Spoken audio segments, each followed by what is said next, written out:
Ladies and gentlemen, welcome to the Stone Zone, the place where I blabber about fictional scientists. Today, I'll be roasting the I'll be reacting to a woman who dislikes Dr. Stone and stuff. Now, I made a video like this earlier with One Piece, and you guys seem to like it a lot. And just like the last time, I want to mention that I respect their opinion.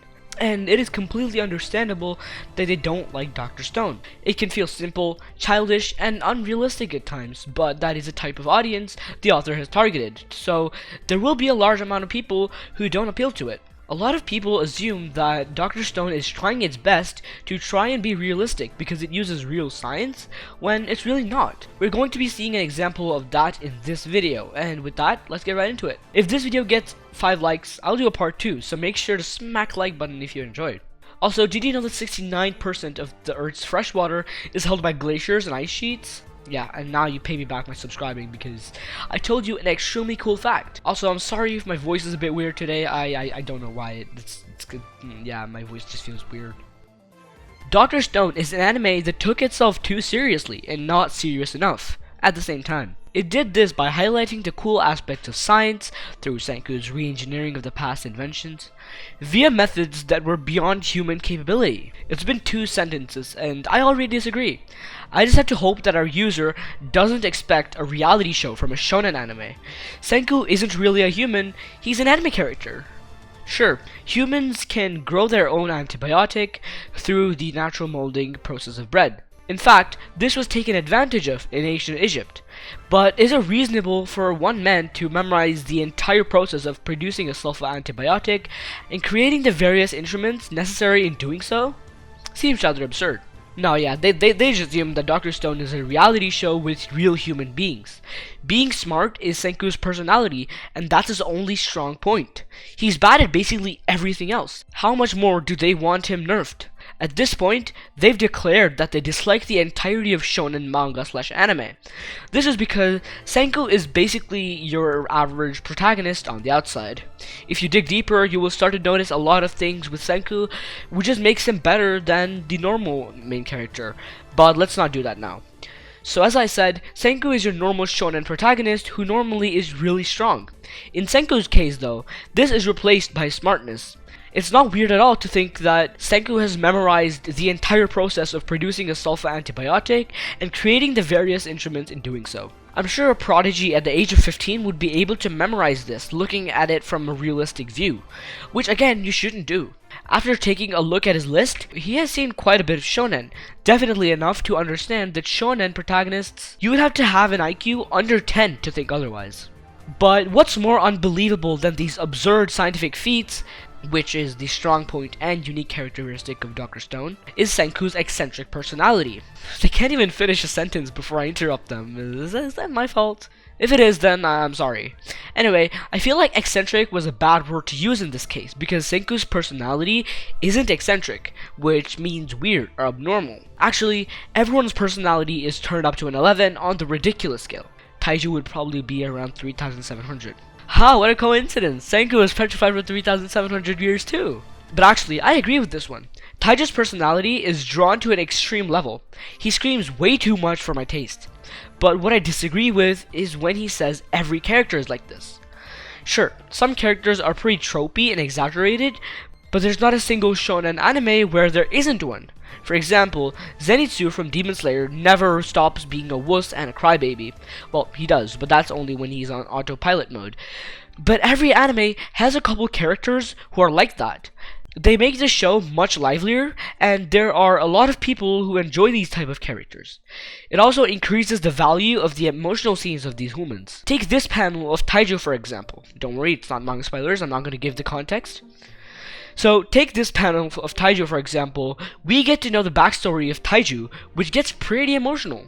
It's even sadder because we don't know Taiju as someone who gets emotional easily.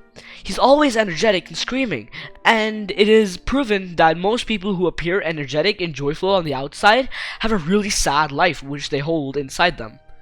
This wouldn't be a problem if said characters were funny, yet their personalities are anything but. Human, that's just your opinion.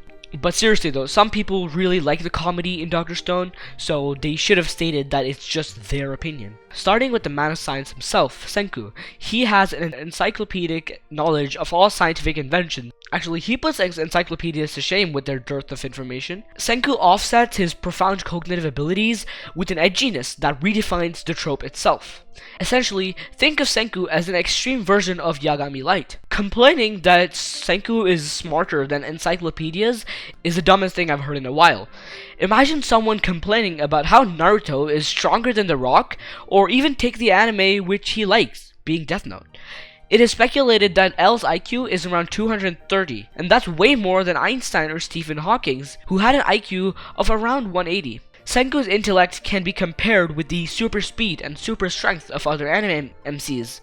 It's out of this world, and as I said in my last video, you can't compare the Dr. Stone universe with ours. Senku's hair gradients from white to green, for God's sake. Also, you cannot think of Senku as an extreme version of Light. While Light is very smart when it comes to logic, thinking outside of the box, and speculation, Senku is much smarter when it comes to hardcore science. But where Death Note succeeds in providing an engaging, thought-provoking plot, Dr. Stone is fake as Masuda's girlfriend.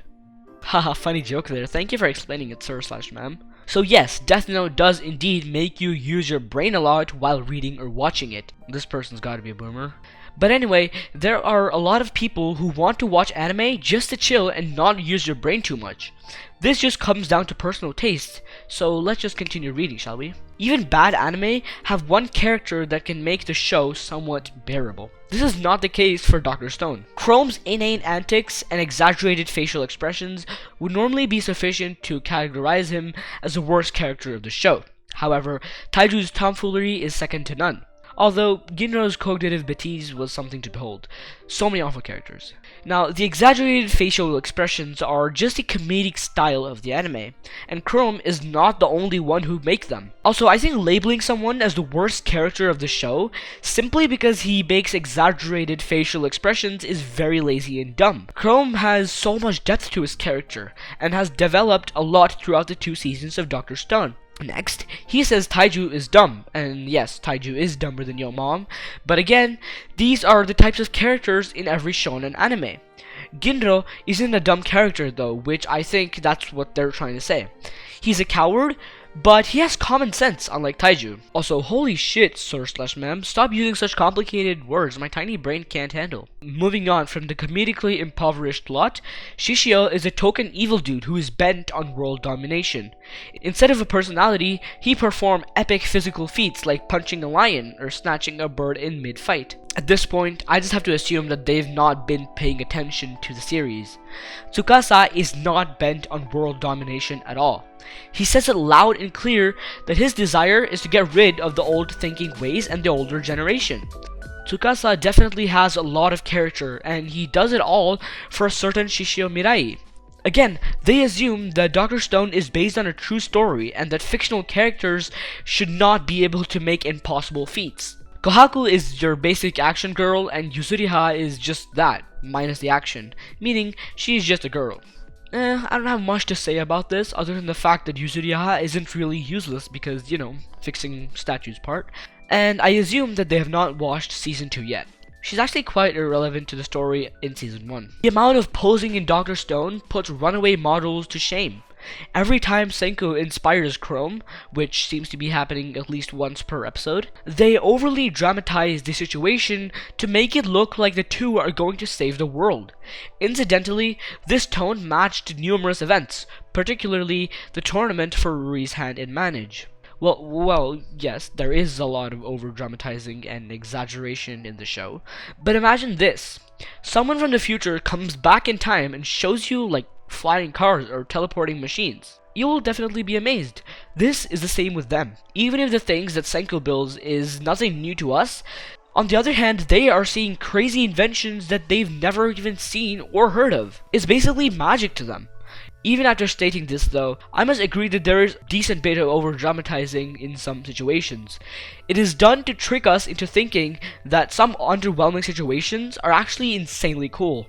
It's not a huge problem though because they just last a couple seconds, but it's a first world problem to this guy/girl. The staff conveyed a sense of urgency in winning the tournament, but zapped all the tension away when Liquid Hot Magma lost in the second round.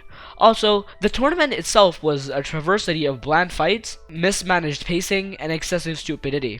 In my opinion, the Grand Bout arc had pretty diverse fights and was really enjoyable, but then Chrome vs Magma felt like a Walmart version of Senku vs Tsukasa, being science versus raw strength. Kindro vs Magma was a decent fight as well, because Kindro losing his handicap and fighting fairly felt good. Dr. Stone had a sort of interesting concept, but it quickly dissolved into batshit. The isekai-ish plot, along with the MMORPG style of acquiring new items, was a stark reminder that Dr. Stone was a video game masquerading as an anime, meaning we all got played. Well, as a matter of fact, Dr. Stone isn't even close to an isekai in his checklist. Protagonist comes to other world. Well, Senku is still in the same world, so it's not actually, but let's just say that counts because the setting of the world transforms from modern city to prehistoric future.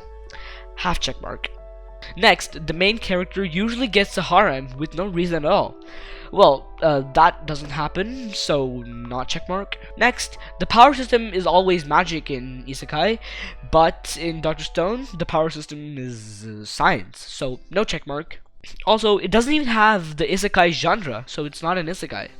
Anyway, that sums up the video. So I took a look at his anime list, and he has completed over 300 anime and 675 total entries.